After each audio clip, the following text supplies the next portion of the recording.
श्री परमात्मने नमः। अत चतुर्थोऽध्याय। अवतरणिका।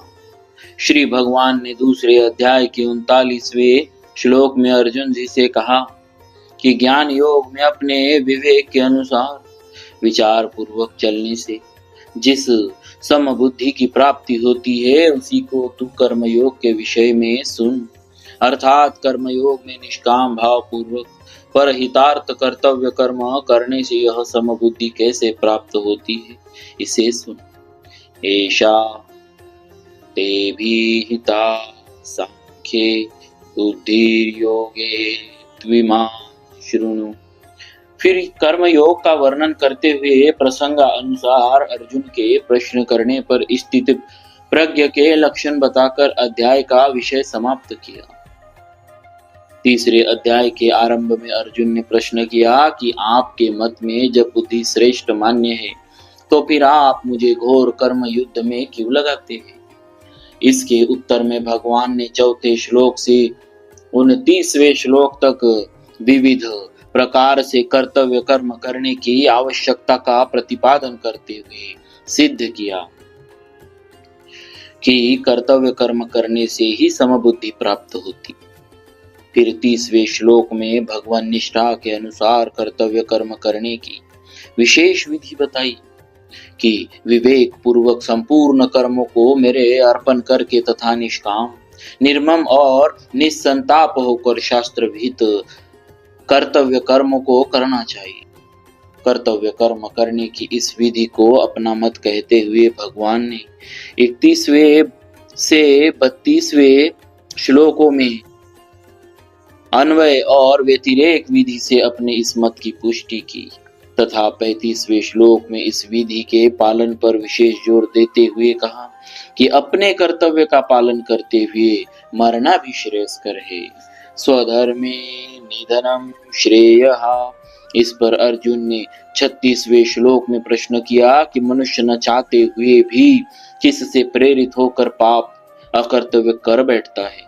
इसके उत्तर में भगवान ने काम अर्थात कामना को ही सारे पापों अनर्थों का हेतु बताकर अंत में काम रूप शत्रु को मार डालने की आज्ञा दी। यद्यपि तीसरे अध्याय के 33वें श्लोक से भगवान लगातार उपदेश दे रहे हैं, तथापि 33वें श्लोक में अर्जुन के प्रश्न का उत्तर समाप्त होने पर महर्षि वेदव्यास जी तीसरे अध्याय की समाप्ति कर देते हैं और नया चौथा अध्याय आरंभ कर देते हैं।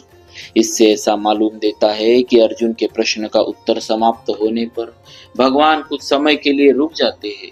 फिर दूसरे अध्याय के 47वें 48वें श्लोकों से जिस कर्मयोग का विषय चल रहा था उसी को चौथे अध्याय के पहले श्लोक में इमम पद से पुनः आरंभ करते हैं।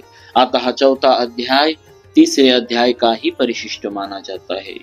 कर्मयोग में दो बातें मुख्य है, एक कर्तव्य कर्मों का आचरण और दो कर्तव्य कर्मों के विषय में विशेष जानकारी। अर्जुन कर्मों का स्वरूप से त्याग करना चाहते हैं, इसीलिए तीसरे अध्याय के आरंभ में भगवान से कहते हैं कि आप मुझे घोर कर्म में क्यों लगाते हैं। अतः तीसरे अध्याय में तो भगवान अनेक प्रकार से कर्तव्य कर्मों के आचरण की आवश्यकता पर विशेष जोर देते हैं और साथ ही कर्मयोग को समझने की तात्विक बातें भी कहते हैं, परंतु इस चौथे अध्याय में कर्मयोग की तात्विक बातों को समझने पर विशेष जोर देते हुए कर्तव्य कर्मों का पालन करना आवश्यक बताते हैं। तात्पर्य यह कि तीसरे और चौथे दोनों ही अध्यायों में उपर्युक्त दोनों बातें कही गई, किंतु तीसरे अध्याय में कर्तव्य कर्मों के आचरण की मुख्य बात है और चौथे अध्याय में कर्तव्य कर्मों के विषय में समझ जानकारी की मुख्य बात है। तत्ते कर्म प्रवक्ष्यामि यज्ञात्वा मोक्षसे शुभात्।